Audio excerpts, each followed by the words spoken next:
What is up, guys? Wrestling Premiere is here. Now, I'm not gonna lie, I enjoyed the show. A certain result was left lingering in my mind, but despite that, this was a fun one. It wasn't as good as the other SummerSlam events, but I found myself into most of the matches. Keyword most. Now, your opinion on this event might be somewhere else, but personally, I liked it for 3 matches. 1, because it was fast-paced, another for just being entertaining, and the third one for being a satisfying main event until it all went south. Anyway, SummerSlam 2003 emanated from the America West Arena, currently the Talking Stick Resort Arena, on August 24, 2003 in Phoenix, Arizona. 16,113 were in attendance to witness Goldberg's crowning moment. The buy rates for the event was 465,000, which was significantly down from the 540,000 of 2002. The theme song for the event was Saint Anger by Metallica, and that song, damn it, slapped for this pay-per-view. It got you hyped for the main event, but it's not on the network. Another thing to note is that Brock Lesnar F5'd a freaking shark in the build-up to the event.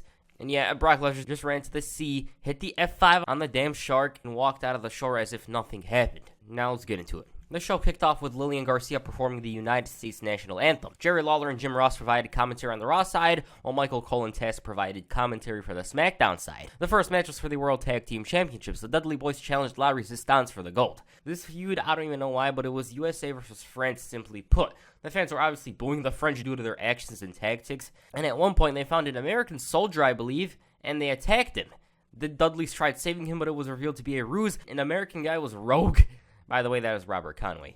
Anyways, the Dudleys didn't waste time, they went straight after the duo. In the beginning, Dupree and Grenier struggled. Devon and Bubba were just too aggressive in their attack, especially Bubba, because at some points, it seemed like he was desperately trying to get the DQ. It took a while for the champions to fight back, but when they did, they managed to isolate Bubba Ray Dudley. USA chants were loud and clear in the arena, and the duo were looking to wear down Bubba. It took a while for him to fight back, but when he did, he finally reached down there and tagged Devon. He was fresh, and the duo suffered as a result. They did get their act together, but Bubba and Devon had too much momentum to fail. The Dudleys performed the 3D, but Sylvain was there to pull the ref out of the ring. Inside the ring, a damn cameraman blasted Devon, which gave way to Rene Dupree, putting his arm over Devon and retaining the tag team championships. The fans booed, and Bubba was confused, but before he put thought into this, the cameraman blasted him too. Spike Dudley tried making the save, but his lights were dimmed. It was then revealed to be the same serviceman from the previous week, Robert Conway. Overall, this match, it wasn't great, but it did get the crowd hot, and I don't really like ranking matches, but for you guys to understand how much I enjoy this, I'm gonna start doing that. So for this one, I'd say 2.25 stars out of 5. It's not a standout or anything like that, but they got the crowd engaged, and that's enough for me.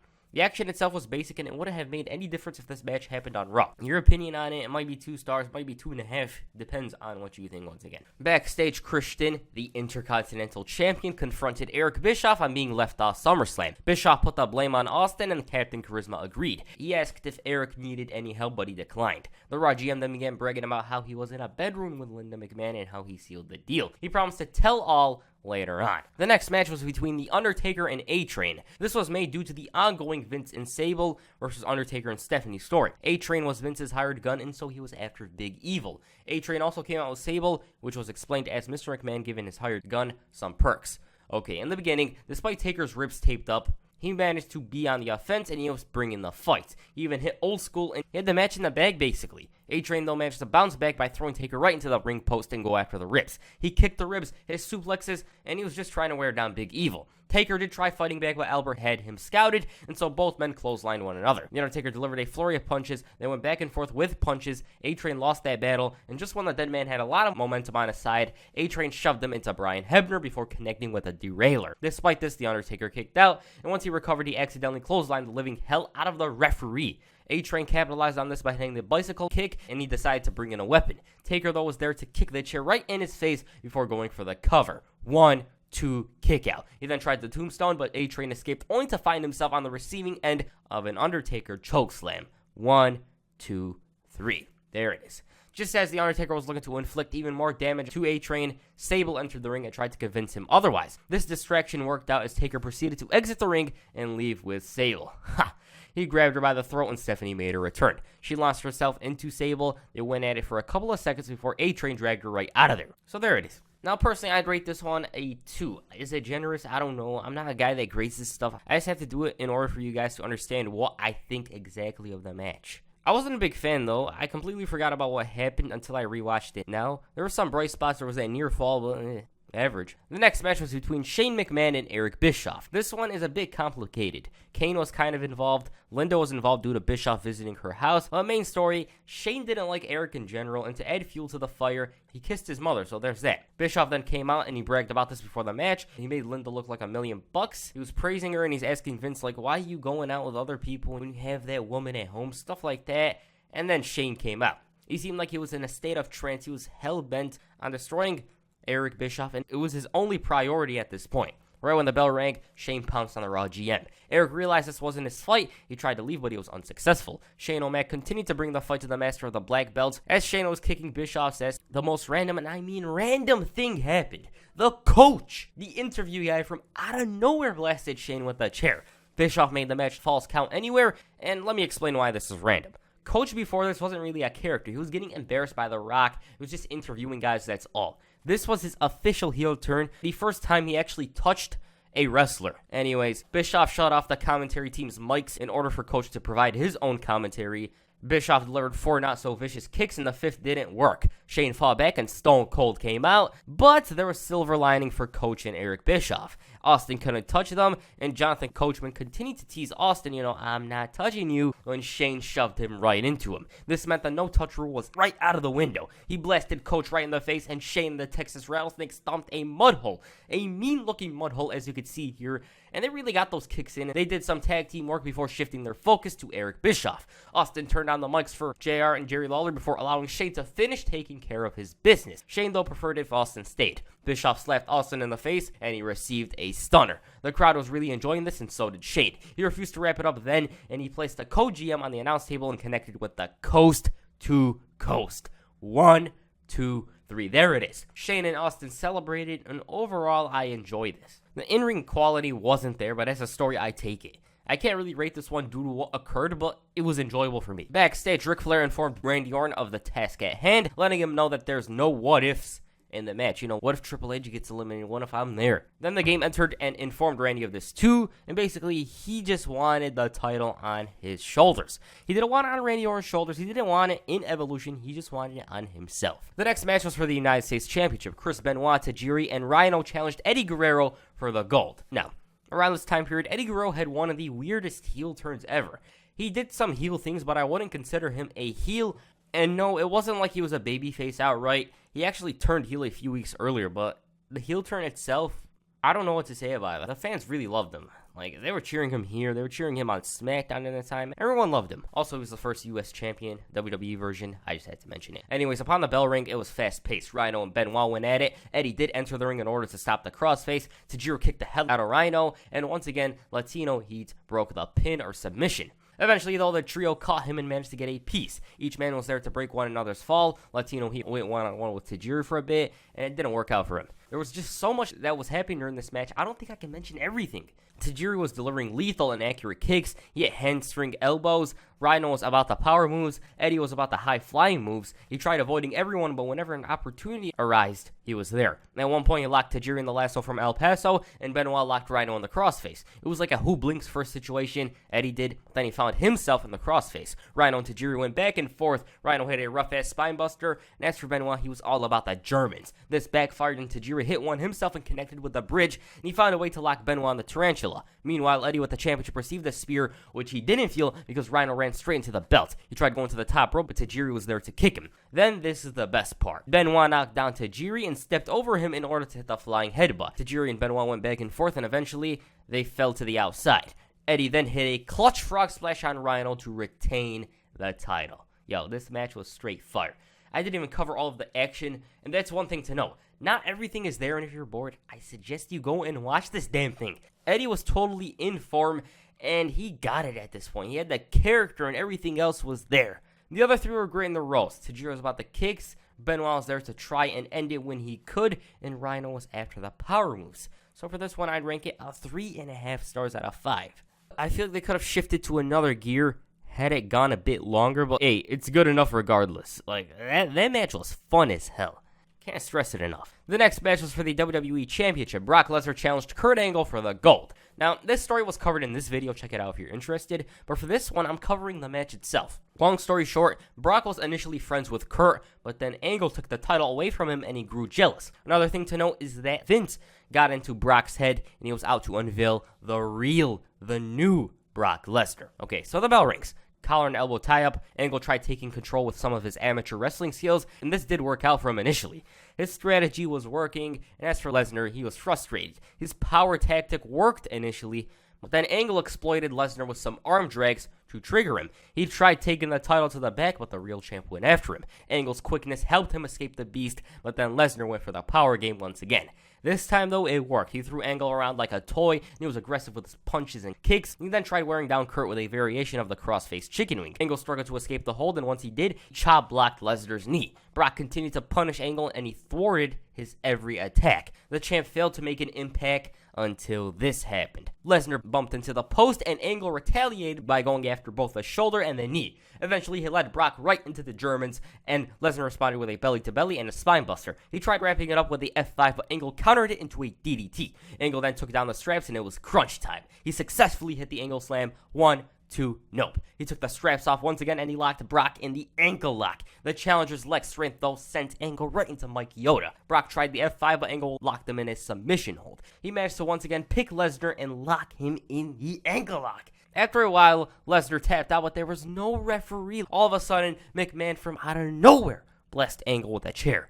And he tried to play innocent, and for some reason, I feel like this has meme potential. Once both men got up, Lesnar feeling the effects of the knee hit a weird-looking F5. 1, 2, Angle kicks out once again. Brock at this point was seething. Vince was angry and he called for Lesnar to go for it again. As Lesnar placed Angle on his shoulders, the champion managed to counter swiftly and lock his former friend in the ankle lock. Brock struggled to escape and he just couldn't reach the ropes. Every time he just touched the ropes, like a fingertip there, Angle pulled him away, and in the end, he tapped out. Basically, Lesnar tried so hard and he got so far, but in the end, it didn't matter because Angle bested him. Amazing match. I really like the dynamics. Like, Angle's the good guy and Lesnar's the bad guy. I feel like it brought out some of the best in both men. Brock was like a carnivore and Angle was like the underdog. That's how I preferred it, I guess. Sure, I liked Brock chasing the title and all that, but Brock as the bad guy, he's an animal. And Angle as the good guy, he's resilient and you could get behind him. That's what I'm trying to say. Right after the match, Vince got involved and he received a birthday present in the form of a back-breaking Angle Slam. Now, personally, I love the story of this match and how Angle managed to be the first person to make Brock tap out. Overall, I'd rate this a 4.25 out of 5 stars. It wasn't as good as their Iron Man match that followed, but it managed to hold its ground, stand its ground with the other matches. So yeah, maybe you prefer this one over the others. I mean, I really enjoyed it, and on any given day, I might prefer this over WrestleMania or the Iron Man match. The next match was between Kane and Rob Van Dam. Right beforehand, Howard Finkel announced that it's no holds barred. Now, story of this one, Kane changed. He was tight with RVD previously, but after Van Dam was against the mask, he preferred for Kane to take off the mask. Kane decided to turn on him. For more on that story, check out this video. So right out of the gate, they went at it. RVD tried utilizing his speed, but it didn't work out initially. Van Dam, though, used the environment to his advantage to fight back. Kane then brought out a ladder that did him no favors. Van Dam bounced back, but not for long. And Kane, he was just mean. Punches, throwing RVD around. And Van Dam, all he had to rely on at this point was his speed. He executed some high-risk moves. Kane drove the ladder in his face. And like I said, Kane was aggressive. He didn't give RVD a second to breathe. He was nonstop with the punches, and whenever Van Dam fought back, he was back to square one. He just couldn't chop down that big tree, and even when he did, that tree got back up. Instead, from there on, RVD focused and tried to capitalize on Kane's mistakes. But once again, RVD figures it out. Kane's there to stop him. He had a DDT this time around. It didn't matter if Van Dam tripped him, dropped him on his balls, hit that leg drop, connected with the Rolling Thunder on a chair, hell, even hit the Van Terminator. Kane eventually catches up to him. After a failed Van Terminator attempt, Kane caught RVD midair and hit the Tombstone pile driver on the steel steps before going for the cover to win the match. Not bad. I liked RVD on offense. Kane was mean and rough and brutal in his efforts to defeat Rob Van Dam, and at some point, it didn't seem like Kane wanted to win. It just felt like he wanted to hurt his former friend. So for this one, 2.5 out of 5. I feel like it was much better than it had any right to be because, I don't know, it just felt that way to me. But yeah, it was better than it was expected to be, in my opinion. Backstage, Eric Bischoff called Terry a stupid blonde before Linda McMahon entered the room. He stuttered on his words. I really didn't. Before she slapped the hell out of him. Yeah, I just realized we could make an Eric Bischoff video. Like, we could make a video on his entire run. Maybe we'll split it into, like, chapters, like Eric Bischoff and Austin. This thing, Eric and Shane.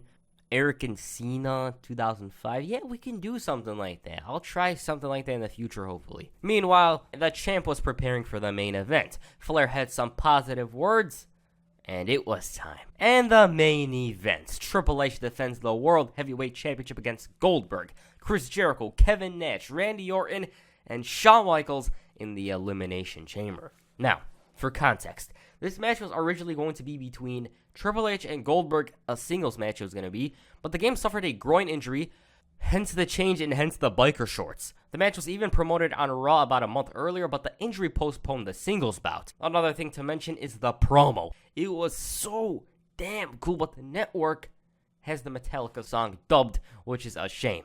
I mean, if you've never seen it, search it on Google. It's rough and it's a symbol of the ruthless aggression era.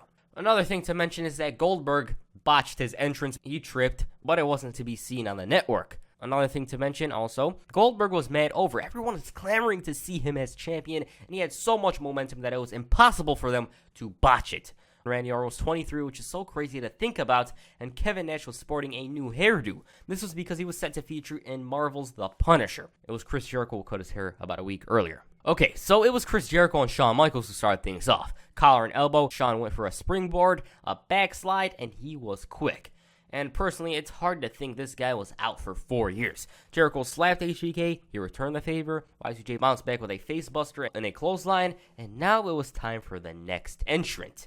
It was Randy Orton. He was quick in his efforts to get rid of Shawn Michaels. Right out of the gate, he hit a cross body. He hit that backbreaker on Jericho, and the trio hit enziguris, drop kicks, they slammed each other on the steel, and Y2J even locked HBK in the walls, but then it was time for the next participant, Kevin Nash. Immediately upon entering the match, Nash slammed Orton onto the steel. He then went after Jericho and punished him for Monday, and this resulted in Y2J being busted open. Nash was absolutely unstoppable, but then HBK super kicked him. 1, 2, 3, he's out. Now it was time for the next entrant. It was Triple H. He was excited to enter the match, but Shawn Michaels put him in his place with the sweet chin music. He was like, oh yeah, I'm in. Then boom, he's out. Meanwhile, Nash hit the jackknife powerbomb on both Orton and Jericho. He posed, and that's it. He was gone. Now, this was weirdly enough the final match Nash had in this WWE run. It's weird that it ended so uneventfully. That's what I'm trying to say. I don't know if it was expected that he was going to return, but one thing to note is that this run, it ended abruptly. Also, everyone was down as a result of Nash. HBK was bleeding due to his head connecting with Orton's. He tried covering both men, but they kicked out. The trio then went back and forth with fists, and the countdown was on. He's next. Out he came. He knocked down everyone and poor Randy Orton. Good God, Goldberg was absolutely relentless. And then he received this spear. 1, 2, 3, Orton's gone. Poor Jericho was launched into the chain link fence, and if that wasn't enough, he speared the out of him through the pod. Oh my God. When I was watching this earlier, I thought, man, what is this? I actually started to appreciate Goldberg. Not that I did previously, but due to what's occurred recently, I kind of forgot. Basically, Goldberg works perfectly in these situations. He's not the 20-minute type. And the fans were going crazy for all of this. Jericho was dead, and in the ring, Michaels fought back. He was ready to tune up the band, but Goldberg was there to hit a rough spear, and then the jackhammer. 1, 2, 3. Damn. Now it was time for Jericho's turn. He went through him like a train before hitting another jackhammer. 1, 2, 3. That's it. Triple H had this look of terror on his face. The look that says, my title is gone, and Goldberg absolutely unstoppable. Well, if you played Here Comes the Pain, that's exactly how Goldberg was, except you should multiply that by 10. Brute force. Flair tried to protect the game. Triple H taunted the challenger, and he responded by smashing through that chamber pod. It seemed like a horror movie, except Goldberg's actually the good guy. He worked on that trapped rat, busting him open. The fans loudly chanted, Goldberg, Goldberg, and he continued punishing him before opting to wrap it up. Ric Flair, though, passed a sledgehammer to the game, and he blasted Goldberg with it. 1, 2, 3. That's it. Goldberg went through all those guys easily with rapid fire and rapid pace, and it's Triple H who beats him. Evolution then continued the assault on Goldberg with a sledgehammer, and basically they left Goldberg for dead. With that said, the match, if you look at the build-up, was pretty disappointing. Nonetheless, I was entertained by the pacing, the match itself, although it could have gone a bit longer. And Goldberg taking down the opponents one by one, it should have ended with him on top if it was booked like that. But upon further inspection, the reason why Goldberg never won the title is because he refused to go on tour and substitute for Triple H in Australia. That's the rumor, but then again, it might be because of Triple H. Who knows? Also, one thing to know is that fans, some of them were actually expecting Jericho to win. I went through some old posts, and they actually believed that Jericho, he was going to be the one to win it because Goldberg didn't work house shows or anything like that, and Triple H was injured. And they literally believed it was Y2J that was going to win it. Was he deserving? Hell yeah. I mean, it could have gone better if it was Jericho that won, but the match itself, the way it was booked, it should have been Goldberg. The booking, if it was different, yeah, sure, but the way it was paced, booked, it should have been Goldberg. Anyways, the match itself, I'd give it 3.5 stars. Would have been even better had it lived up to the hype in Goldberg winning, but it wasn't to be. Overall, this SummerSlam was good. Not great, not amazing, not world beat or anything like that, but just good. The things that this pay-per-view lacked were, 1, a great ending, and that absolutely destroys it. That kind of ruins the pay-per-view. The second thing is another match, another marquee match they could have had on the events. I felt like something was missing from it. And third, there was a couple of guys that weren't on the show, such as the world's greatest tag team, John Cena, Christian, Booker T. Yeah, Christian and Booker T should have had their title match here. That's one thing that was missing from the show. The presence of some other mid-carders, like those guys that I mentioned. But yeah, overall, the show, I'd give it a 7 out of 10. It was missing some things in order to be called great. Overall, yeah, I'd say it was good. I enjoyed 3 matches specifically, and I enjoyed the main events despite the ending and the booking. It was annoying, to be honest, watching it again. But the match itself, I loved it. Goldberg was this monster, this absolute brute force. And had it ended differently with him on top, yeah, this probably would have been a great pay-per-view. But that result dragged it down, in my opinion. But yeah, that's what I have to say about SummerSlam 2003. Okay, that's it for this video. Next SummerSlam, if I do make a SummerSlam, I'm not sure, to be honest. It could be 2002, it could be 2008, it could be 2009, 2010, which was the worst SummerSlam of the decade, in my opinion. But yeah, if I do make a SummerSlam video, it's probably going to be one of those. That's it for this video. Make sure you hit a jackhammer on the like button, and perhaps the pedigree on the subscribe button. Peace. I'm out.